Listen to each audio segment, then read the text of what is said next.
RTV app వార్తల్ని క్షణాల్లో చదివే అవకాశం ఉంటుంది. ఒక న్యూస్ పేపర్, ఒక టెలివిజన్ ఛానల్ మీ చేతుల్లో ఎప్పుడూ ఉంటాయి.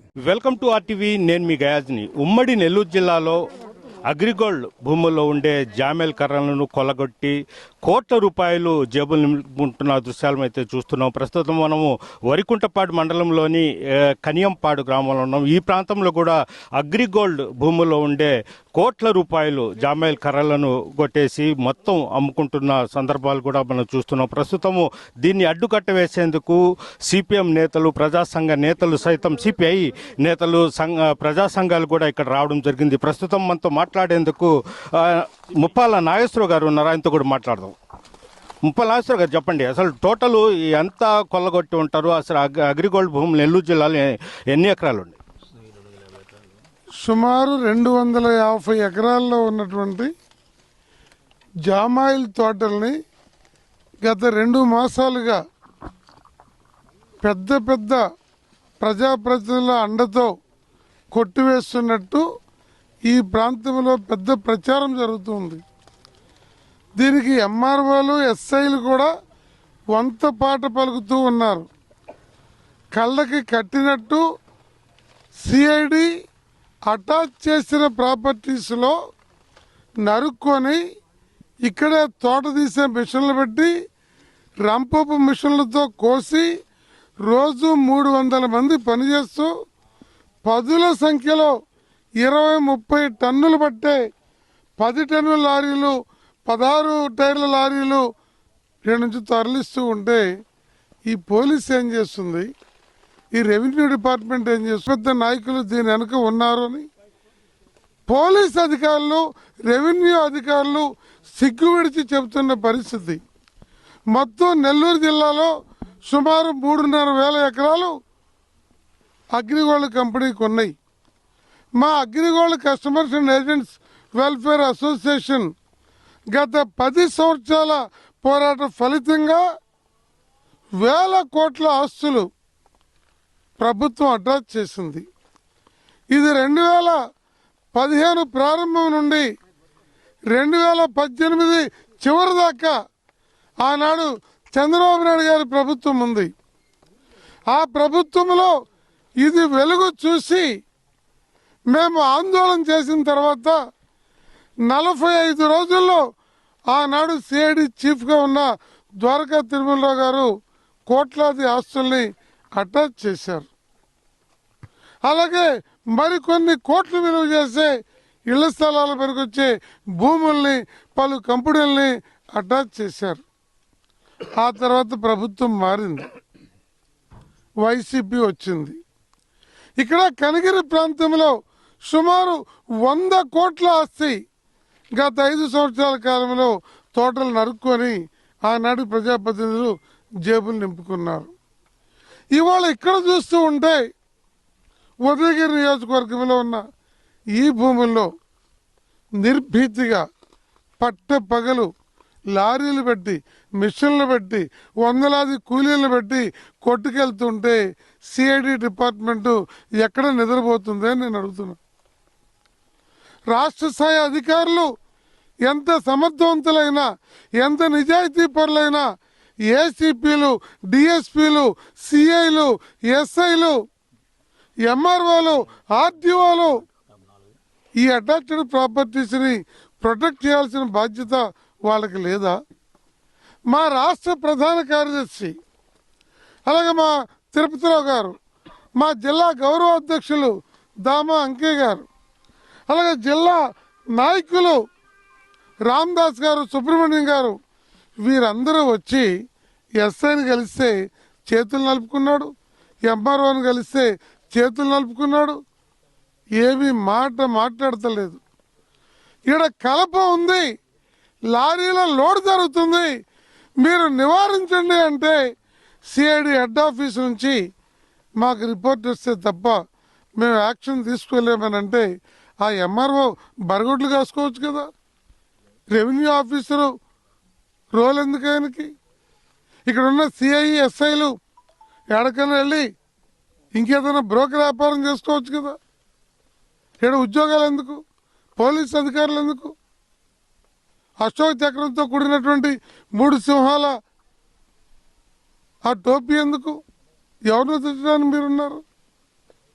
ఒకవైపున రాష్ట్ర ముఖ్యమంత్రి చంద్రబాబు నాయుడు గారు ఇలాంటి దుర్మార్గాలు జరగకుండా ఎమ్మెల్యేలు, మంత్రులు అందరూ పవిత్రంగా ఉండి ఈ రాష్ట్రంలో ఉన్న ప్రజాపాలనలో అరాచకాలు, అక్రమాలు జరగకుండా ఉండాలని మీటింగులు పెట్టి చెబుతూ ఉంటే కింది స్థాయిలో ఇలాంటి దురాగతాలు జరుగుతూ ఉంటే ఎవరు రంపం పట్టుకున్న వర్కర్ మీద లేకపోతే ముఠా కూలి మీద కేసులు కడితే ఒకటి అంటే సుమారు ఒక 20 రోజుల నుంచి ఈ తత్వం మొత్తం జరుగుతూ ఉంది. అయితే మీరు రాష్ట్ర ముఖ్యమంత్రి కానీ అదేవిధంగా సిఐడి చీఫ్ స్టేట్ లెవెల్ ఏమైనా కలిసి ఫిర్యాదు చేసిన సందర్భాలు ఉన్నాయా?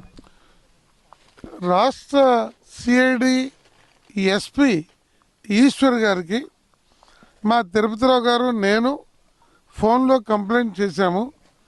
వారు కంప్లైంట్ రిసీవ్ చేసుకున్న వెంటనే నెల్లూరు సిఐడి ఆఫీసు చెప్పి వెంకటేశ్వర్లు అనే సిఐని పంపించి ఇక్కడ పోలీస్ స్టేషన్లో కేసు నమోదు చేయించారు. ఈరోజు ప్రత్యక్షంగా దాదాపు 60-70 మంది అగ్రిగోల్డ్ బాధితులు, కస్టమర్లు, ఏజెంట్లు ఇవాళ ఈ స్పాట్కి వచ్చాం. ఇక్కడ వాస్తవ పరిస్థితిని చూసి రానున్న 2-3 రోజుల్లో ముఖ్యమంత్రి గారిని, సిఐడి చీఫ్ని, అలాగే డీజీపీ గారిని మేము కలవటం కోసమే ఐ విట్నెస్ కళ్ళకి చూసి వెళ్దామని ఈరోజు రావటం జరిగింది. ఈ రకంగా మొద్దులు ఇంకా లోపల టన్నుల కొద్దీ సుమారు ఒక 30 కోట్ల ఆస్తిని ఈ 2 మాసాల్లో నరికి తరలించినట్టుగా ఏడు సమాచారం ఉంది. ఈ పరిస్థితి నుంచి తీవ్రంగా రాష్ట్ర ప్రభుత్వం స్పందిస్తుందని. పేరు తిరుపతిరావు సార్, నేను అగ్రిగోల్డ్ అసోసియేషన్కి రాష్ట్ర ప్రధాన కార్యదర్శిని. ఈరోజు ప్రజెంట్ మనం ఉన్నటువంటి స్థలం నెల్లూరు జిల్లా ఉదయగిరి నియోజకవర్గం వరికొంటపాడు మండలంలోని కనయంపాడు అనేటువంటి విలేజ్లో ఉన్నాం. ఇది గత 2015-16 మధ్యలో అగ్రిగోల్డ్ ఆస్తి అని చెప్పి ఆనాటి సిఐడి వాళ్ళు అటాచ్ చేసినటువంటి 150 ఎకరాల భూమి. ఈ భూమిలో 15-20 సంవత్సరాల వయసు ఉన్నటువంటి జామాయిల చెట్లు ఉన్నాయి. ఈ చెట్లని గత ఒక నెల నుంచి దరిదాపుగా ఇక్కడ ఉన్నటువంటి బడా నాయకుల అండదండలతో కొట్టేసుకుంటున్నారని మాకు తెలిసిన రోజు 5వ తేదీ నాడు మేమందరం కలిసి ఇక్కడికి రావడం జరిగింది. అప్పటికే కొన్ని కోట్ల రూపాయల చెట్లను కొట్టేసుకున్నారు, ఎత్తుకొని వెళ్ళిపోయారు. మేము ఇక్కడ పరిశీలిస్తే ఎంత నింపాదుగా అంటే చెట్లు కొట్టేసుకోవటం, కొట్టేసిన చెట్లను మిషన్లు పెట్టుకొని ఇక్కడే తోలు తీసి వాటిని ఎక్స్పెక్ట్ చేస్తున్నటువంటి పరిస్థితిని చూసాం. ఇక్కడి నుంచి ఎస్ఐ గారికి ఒక 50 సార్లు ఫోన్ చేసాం, ఒక్కసారి కూడా ఫోన్ ఎత్తలా. సిఏ గారికి 25 సార్లు చేసాం, ఫోన్ ఎత్తలా. ఎంఆర్ఓ గారి దగ్గరికి వెళ్ళి చేతులు ఎత్తి దండం పెడుతూ, సార్ కేసు తీసుకోండి, కేసు పెట్టండి, మీరు ఇది పేదలకు సంబంధించినటువంటి ఆస్తి, కొట్టేసారు, మీ ఎంక్వైరీలు బయటకు తీసుకురండి.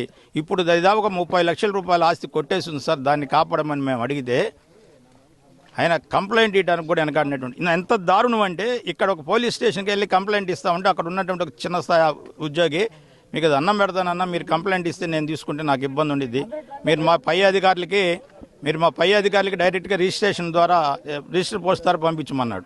అదేవిధంగా సిఐడి వాళ్ళకి తెలిసాం, సిఐడి వాళ్ళ ఆఫీసర్ కూడా వచ్చాడు, వెంకటేశ్వరరావు అని సిఐ నెల్లూరుకు సంబంధించిన ఆయన ఒక కంప్లైంట్ ఇచ్చిపోయాడు, కానీ ఈ ఆస్తిని కాపాడే పరిస్థితి లేదు. ఎంత దారుణం అంటే ఈరోజు కొన్ని కోట్ల రూపాయల ఆస్తి సార్ ఒకటి ఇప్పుడు ఇక్కడ ఒక లాజిక్ అంటే ఇక్కడ అన్యాయం జరుగుతుంది, ఈ కర్రలను కొట్టేస్తున్నారని మీరు ఎంఆర్ఓని కలిచారు, ఎస్ఐని కలిచారు, ఎందుకు భయపడుతున్నారు? అంటే మీరు నేను భయపిస్తే భయపడరు, వేస్తే ఎమ్మెల్యే లేదంటే ఆ స్థాయి వాళ్ళు, దాన్ని మీరు ఏ విధంగా చూస్తారు? నేనైతే స్థానికంగా ఇక్కడ నాకు వినపడుతున్నటువంటి మాట ఏంటంటే దీని వెనకాల ఈ శాసనసభ్యులు ఉన్నారనే మాట అయితే బయటకు వినపడతా ఉన్నటువంటి పరిస్థితి నేను విన్నా. అసలు మీరు కూడా జనం ఎవరు చూసినా ఆశ్చర్యపోవాల్సింది, ఎందుకంటే ఇంత పబ్లిక్గా ఇప్పుడే మా జిల్లా గౌరవాధ్యక్షులు చెబుతున్నారు, ఒక చెట్టు కొట్టుకుపోతుంటే అటవీ శాఖ వాళ్ళు అడ్డపడి ఇంట్లో పెంచుకున్నటువంటి ఒక టేక్ చెట్టు కొట్టినా కూడా అటవీ శాఖ వాళ్ళు అడ్డపడేటువంటి పరిస్థితి. కానీ ఇక్కడ యథేచ్ఛగా వెళ్ళిపోతున్నాయి ఆఫీసర్లు, అసలు పట్టించుకోండి. మేమైతే ఒకటే అనుకుంటున్నాం, అగ్రిగోల్డ్ అసోసియేషన్ రాష్ట్ర ప్రధాన కార్యదర్శిగా ముప్పాల నాగేశ్వరరావు ఎవరైతే మా గౌరవ అధ్యక్షులు ఉన్నారో ఈ విషయం మీద గతంలో అగ్రిగోల్డ్ బాధితులకు న్యాయం చేయమని ఆహ్వాన్ని దీక్ష చేసి ఉన్నాం. నేనైతే ప్రత్యక్షంగా వ్యక్తిగతంగా అనుకుంటుంది, మా అసోసియేషన్లో పెట్టి మా గౌరవాధ్యక్షులతో మాట్లాడి కేవలం ఈ అక్రమ కొట్టుకొని పోయేటువంటి విషయాల మీద, మా ఆస్తులను కొట్టుకుంటున్న దాని మీద మళ్ళీ ఒకసారి ఆమర నిరాహార దీక్ష చేయడానికైనా సిద్ధంగా ఉన్నాం. ఖచ్చితంగా ప్రభుత్వం ముందు అగ్రిగోల్డ్ ఆస్తుల్ని కాపాడాల్సిన బాధ్యత ప్రభుత్వానికి ఉంది. ఇక్కడ ఏ అయితే ఆస్తులు కొట్టబడుతున్నాయో వాటిని యుద్ధ ప్రాతిపదిక మీద ఆపాల్సిన బాధ్యత ప్రభుత్వానికి ఉంది. అది వాళ్ళ శాసనసభ్యులైతే నిక్కదీసి బయట పెట్టి నిజాన్ని పెట్టాలి, లేదు బయట వాళ్ళైనా సరే దాన్ని తేల్చాల్సిన బాధ్యత ప్రభుత్వానికి ఉంది. సిఐడి హెడ్ క్వార్టర్స్లో చెప్పాం. మీరు ఇందాక మా గౌరవాధ్యక్షులను అడుగుతున్నారు, ఇది అందరికీ తెలియదా అని. రాష్ట్రంలో ఉన్నటువంటి ప్రభుత్వంలో ఉన్నటువంటి పెద్దలకి తెలుసు, అధికారులకు తెలుసు. ఇది ఏదో చెప్తారు బహిరంగ నగ్న సత్యం, అందరికీ తెలుస్తున్నటువంటి సత్యం. ఈ పేపర్లు ఘోషిస్తున్నాయి, టీవీలు ఘోషిస్తున్నాయి, కానీ పట్టించుకునే నాదుడే లేడు. డెఫినెట్గా మళ్ళీ దీని మీద సరైనటువంటి చర్యలు తీసుకోకపోతే అగ్రిగోల్డ్ ఉద్యమాన్ని మా ఆస్తులు అమ్మి మాకు డబ్బులు ఇమ్మంటాం కాదు, ముందు మేము మా ఆస్తులను మేము కాపాడుకోవాల్సిన బాధ్యత మా మీద కూడా ఉంది. దీని మీద ఉవ్వెత్తిన ఉద్యమం చేయడానికి మా గౌరవాధ్యక్షులతో సంప్రదిస్తాం. దీని మీద గట్టిగా చర్య తీసుకోకపోతే గవర్నమెంట్ చావటానికైనా సిద్ధపడి మరో ఉద్యమం చేయడానికి అయితే మేము సిద్ధంగా ఉన్నాం. నేను ఇక్కడ ఒకటే అడుగుతా ఉన్నా, స్థానికంగా ఉన్న ఎంఆర్ఓ, స్థానికంగా ఉన్న సిఐ, స్థానికంగా ఉన్న ఎస్ఐ, ఇక్కడికి వచ్చి చూసిపోయినటువంటి సిఐ, మా గౌరవాధ్యక్షులతో మాట్లాడతాం. ఆయన పర్మిషన్ ఇస్తే వీళ్ళ మీద పర్సనల్గా కూడా కోర్టులో కేసు వేయడానికి సిద్ధంగా ఉన్నాం. ఈ కొట్టేసినటువంటి 30 లక్షల ఆస్తి 5వ తేదీ నాడు మేము వచ్చి కంటికి చూసి ఫోటోలతో సహా వాళ్ళకి పెట్టిన తర్వాత ఆ ఆస్తి మాయమైందంటే దానికి నైతిక బాధ్యత వీళ్ళు నలుగురే తీసుకోవాలి. వీళ్ళ మీద ప్రైవేట్ కేసు వేయడానికి కూడా వెనకాడం. ప్రభుత్వాన్ని కూడా రిక్వెస్ట్ చేస్తా ఉన్నాం, దీని మీద చర్య తీసుకోవాలి. తీసుకోకపోతే మరొక ఆమర నిరాహార దీక్ష అసోసియేషన్ సిద్ధమైందని తెలియజేస్తా ఉన్నాం. అంకే గారు మీరు చెప్పండి, అంటే ఈ సిపిఐ ముందడిగేసి వీళ్ళకు న్యాయం చేయాలని ముందుకు వచ్చింది, అదేవిధంగా ఒక అసోసియేషన్గా ఏర్పడింది, అదేవిధంగా చట్టపరంగానే చేద్దాం అని మీరు సిఐడి చేస్తున్నారు. అయితే ఈరోజు అధికారులే కంచె చేరుమేసిన చందకు వ్యవహరిస్తున్నారు, అంటే వాళ్లే చట్టాన్ని అతిక్రమిస్తున్నారు. దాన్ని ఎలా చూస్తారు? సోదరులారా, ఇక్కడ దొంగతనం జరుగుతుంది, అగ్రిగోల్డ్ ఆస్తులు ఎత్తుకొని పోతున్నది పబ్లిక్ అయింది. అంటే రహస్యం అంటూ ఏమీ లేదు. పబ్లిక్గా ఎత్తుకొని పోతుందంటే 1 టన్ను 1/2 టన్ను 1 లారీ 2 లారీ కదా, దాదాపు 25-30 కోట్ల విలువ కలిగిన ఆస్తులు యథేచ్ఛగా తీసుకెళ్తున్నారంటే ఇక్కడి నుంచి ఎంఆర్ఓ ఆఫీస్ కరెక్ట్గా బాగా ఉంటే 2.5 కిలోమీటర్లు లేదా 2 కిలోమీటర్లు ఉంటుంది. 2 కిలోమీటర్లు ఎస్ఐ పోలీస్ స్టేషన్ ఉంటుంది. ఇంకొక 7-8 కిలోమీటర్లు పోతే ఉదయగిరి సిఐ పోలీసు వాళ్ళు ఉంటారు అనమాట. అలాగే ఆ పక్కనే ఫారెస్ట్ వాళ్ళు ఉన్నారు. ఇంతమంది అంటే ఎక్కడైనా సామాన్య రైతులుగా ఉండేవాళ్ళు లేకుంటే గ్రామాల్లో ఉండేవాళ్ళు ఒక కర్ర కానీ భుజాన్ని పెట్టుకొని పోతుంటే ఫారెస్ట్ వాళ్ళు వచ్చి పట్టుకొని నీ మీద కేసు పెడతారని చెప్తారు. కానీ ఇంత పోతున్నా కూడా వీళ్ళందరూ సోద్యం చూడటం ఉండడం, దీని వెనక బలమైనటువంటి ప్రభావం ఏదో ఉందని, లేదా అగ్రిగోల్డ్ యజమాన్యతో కొల్యుడైనటువంటి అధికారులనే ఉండాలి, లేదా రాజకీయ ప్రమేయం ఉండాలి.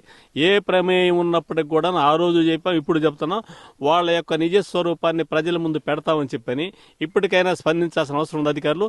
స్పందించకపోతే అధికారులు వెనుకున్నటువంటి రాజకీయ నాయకులు, అలాగే అగ్రిగోల్డ్ యాజమాన్యం తొత్తులుగా ఉన్న రాజకీయ నాయకుల యొక్క నిజ స్వరూపాన్ని ఉదయగిరి ప్రాంతంలో నెల్లూరు జిల్లాలో వాళ్ళ స్వరూపాన్ని బయట పెడతామని చెప్పి సందర్భంగా తెలియజేస్తున్నాం. దానికి అవసరమైతే ఎలాంటి ఉద్యమానికైనా వెనక్కి దక్కమని చెప్పి తెలియజేస్తున్నాం. అలాగే చట్టపరంగా రాజ్యాంగాన్ని గౌరవిస్తూ మేము ముందుకు పోతున్నాం. దాన్ని వాళ్ళు బలహీనతగా తీసుకుంటే జరగబోయే పరిణామాన్ని కూడా వాళ్లే బాధ్యత వహించవలసి ఉంటుందని చెప్పి తెలియజేస్తున్నాం. ఇది పరిస్థితి. ప్రస్తుతం కనియంపాడులో ఉన్నాము మనం. వందలాది ఎకరాలు జామాలు అంటే అగ్రిగోల్డ్ భూముల్లో ఉన్నాము. ప్రస్తుతం ఇక్కడ సిపిఐ నాయకులు ముప్పాల నాగేశ్వరరావు, అదేవిధంగా వెంకయ్య గారు, తిరుపతి, అదేవిధంగా బాధితులు మొత్తం వచ్చి ఉన్నారు. ఒకసారి చూద్దాం, అంటే ఈ చెట్ల ఇది కూడా ఒకసారి చూద్దాం. అంటే అగ్రిగోల్డ్ భూముల్లో ప్రస్తుతం మనం ఉన్నాము. అగ్రిగోల్డ్ భూముల్లో ప్రస్తుతం మనం ఉన్నాము. అంటే ఈ నాయకులు అదేవిధంగా వీళ్ళు మొత్తం రావడం జరిగింది. అయితే గత కొద్ది సంవత్సరాల నుంచి ఇక్కడ అగ్రిగోల్డ్ భూముల్లో ఈ జామాయిల్ చెట్లు ఉన్నాయి. అయితే 5 సంవత్సరాల నుంచి 10 సంవత్సరాల వరకు కూడా చెట్లు ఉన్నాయి. మొత్తం వీటిని కొల్లగొట్టి పెద్ద ఎత్తున ఇక్కడి నుంచి సుమారు ఇప్పటి వరకు 30 కోట్ల రూపాయలు వరకు ఇక్కడి నుంచి తరలించినట్లు కూడా మనకు స్పష్టమవుతుంది. ఇక్కడ మొత్తం జమాయిలు మొత్తం. అయితే దీన్ని వెనకాల అధికార ప్రతినిధుల అండదండలు కూడా ఉన్నట్లు కూడా చెబుతున్నారు. అయితే అంటే పోలీసులు కంప్లైంట్ చేస్తే పోలీసు వాళ్ళు పట్టించుకోవడం లేదు. అదేవిధంగా ఎంఆర్ఓని చెప్తే ఎంఆర్ఓ పట్టించుకోవడం లేదు. ఎవరు పట్టించుకోకపోవడంతో దీని వెనకాల రాజకీయ ఒత్తిడి, రాజకీయ పలుకుబడి ఉందని కూడా వీళ్ళు చెప్తున్నారు. ప్రస్తుతం మనం చూస్తున్నాం. అంటే ఈ అంటే జామాయిలు సుమారు ఒక 10 సంవత్సరాల చెట్టు అయి ఉంటుంది. ఇది ఇలాంటి చెట్లను మొత్తం నరికేసి వాళ్ళు అమ్మేయడం జరిగింది. కిందేసి సుమారు ఒక 30 కోట్ల రూపాయలు విలువ చేసే చెట్లను నరికి మొత్తము ఇది చేసినట్టుగా చేస్తున్నారు. ఇప్పటికైనా ఈ విషయంపై రాష్ట్ర ముఖ్యమంత్రి దృష్టికి కూడా తీసుకువెళ్తాము, దీని మీద లీగల్గా ప్రొసీడ్ అవుతామని కూడా బాధితులు అదేవిధంగా సిపిఐ నేతలు సైతము చెప్పడం జరుగుతుంది. మనం చూస్తున్నాం అంటే చెట్లను మొత్తం మిషన్లతో నరికేసి లారీలు ఇక్కడి నుంచి తరలించిన పరిస్థితి అయితే చూస్తున్నాము. ఇదే విధంగా ఉమ్మడి నెల్లూరు జిల్లాలో కూడా వందల వేల ఎకరాల్లో కూడా ఇలాంటి ఘటన జరిగింది. కోట్ల రూపాయలు జేబులు నింపుకున్నారని కూడా చెప్పడం జరుగుతుంది. ఎందుకు అంటే ఏ ఏరియా అయినా అంటే ఉమ్మడి నెల్లూరు జిల్లాలోని 10 నియోజకవర్గాల్లో ఉండే ఎమ్మెల్యేలు కూడా మౌనం ఉంటున్నారు. ఎందుకు ఉంటున్నారు? వీళ్ళ వల్లే ఇదంతా ఈ వ్యాపారం సాగుతుందని కూడా అనుమానిస్తున్నారు. వీడియో ప్రదీప్తో గయాజ్, RTV, వరికుంటపల్లి నుంచి, కనియంపాడి నుంచి. మరిన్ని వీడియోస్ కోసం ఛానల్ ని సబ్స్క్రైబ్ చేయండి. లేటెస్ట్ అప్డేట్స్ కోసం వాట్సాప్ ఛానల్ ని ఫాలో చేయండి. అండ్ లింక్ డిస్క్రిప్షన్ లో ఉంది.